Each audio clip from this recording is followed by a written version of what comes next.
There's a lot of overlap between head-to-head fighting games and side-scrolling brawlers. Just look at the many crossovers between Street Fighter and Final Fight. They operate on the same basic principle, beat people up until they stop moving, but go about it in two different ways. So what would happen if we grafted a hot fighting game's mechanics, characters, and style into the shell of an arcade slugfest in the vein of Teenage Mutant Ninja Turtles, X-Men, or Streets of Rage? We'll get back to that. Generally speaking, if you're playing a Guilty Gear game that tries to be something other than head-to-head classic fighting action, you've invited hell.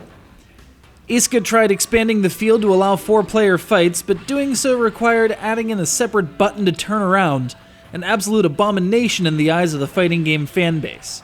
Still further from the gist was Dust Strikers, a DS title that mixed tepid minigames with the same broken Isuka gameplay.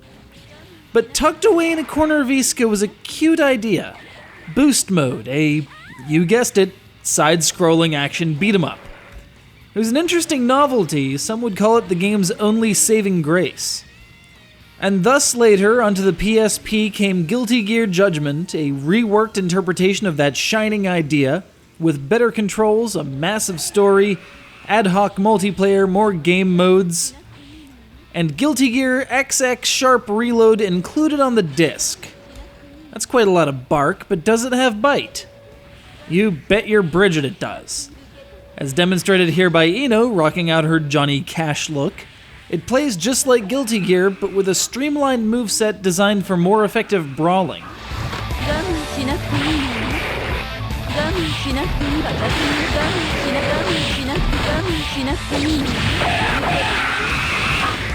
The most egregious transgression is the movement of jump onto the cross button, as the entire D-pad is required for moving about the isometric stages. As is typical for the genre, you walk to the right and kill things as you go. The mechanics are remarkably similar to the Guilty Gear you know and love, all the way down to overdrives, combos, juggling. Basically, it's a fighting game on holiday. You start with 5 playable characters, each with their own story mode, and through those quests, unlock the remaining 15 fighters. Though the stages are the same, each combatant brings their own motivations, whether it be the elimination of a threat or the sweet taste of bounty money.